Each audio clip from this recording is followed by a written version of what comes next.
Konnichiwa minasang, hello everyone! Ako nga pala si Giselle, Pinay Mom sa Japan! And for today's video mga tomodachi, papakilala ko nga po pala sa inyo sa mga hindi pa nakakakilala. Ito nga po pala si Hanako, my 15 years old dachshund or dachshund or hindi ko alam basta dachshund.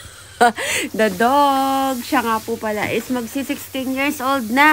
Ngayon darating na April. And ayun nga po mga tomodachi, kung makikita nyo, hindi na po siya nakakalakad. Kasi po, mahina na po ang kanyang mga paa. And karaniwan po talagang sakit ng mga dachshunds yung nagkakaroon po sila ng hironya dyan sa may bandang puwetan or sa bandang paanan. Ayan, so, kaya nga po for today's video, isamahan nyo akong paliguan natin si Hanako. Nabanggit ko nga po pala sa inyo kanina na hindi na nakakalakad si Hanako. Well, kalimitan nagiging sakit talaga po ng ganyang uri ng dog ang hindi na makalakad kasi nga po sa hugis ng kanilang katawan. Kasi medyo po mahaba po kasi yung katawan nila and maikli yung mga paa nila. So, lahat ng bigat ng katawan nila is napupunta sa kanilang paa. And lalo pa naman si Hanako nung kabataan niya is mahilig po siyang magtatalon which is bawal na bawal sa mga dachshund dog. Dachshund ba? Hindi ko alam kasi dachshund kasi yung tawag dito sa Japan is dachshundo. Dachshundo, ayan.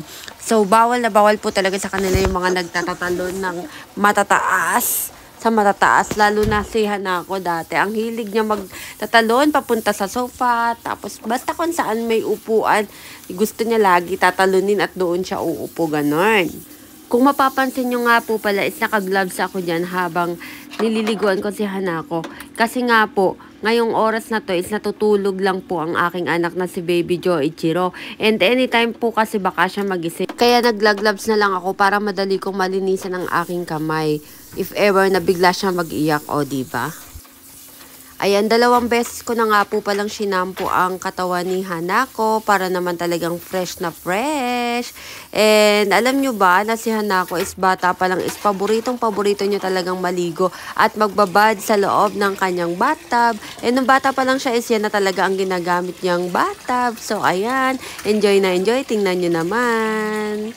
Madalas nga, nakakatulog pa siya sa loob ng bathtub na yan eh. Ewan ko lang ngayon kung makakatulog siya. And tingnan nyo naman, dati niya pa talagang ginagawa yan. Yung pinapalutang niya yung mga paa niya sa likod. Paa niya sa likod. Yan, and habang nga po si Hanako is nag-e-enjoy sa kanyang bathtub, ito naman ang sunod kong ginawa. Ang linisin ang kanyang loob ng bahay.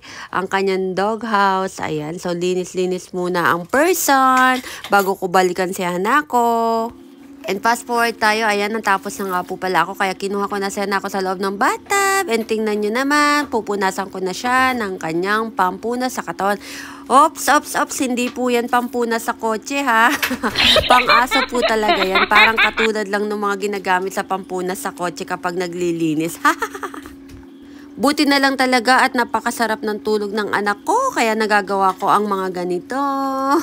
Kasi kung hindi siya natutulog, malamang hindi ko rin magagawang mapaliguan ng maayos si Hanako. Kaya take time talaga ako sa pagligo kay Hanako. O diba mga tomodachi, ang dami ko talagang daldal.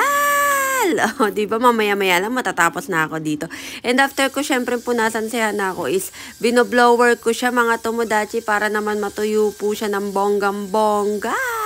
And after ko po siyang i-blower is tinatanggal ko nga rin po pala yung mga buhok na nagbuhol-buhol sa kanyang part ng tenga. So, talaga namang ginugupit-gupit ko po yan. Medyo nagigilty nga talaga ako para kay Hanako.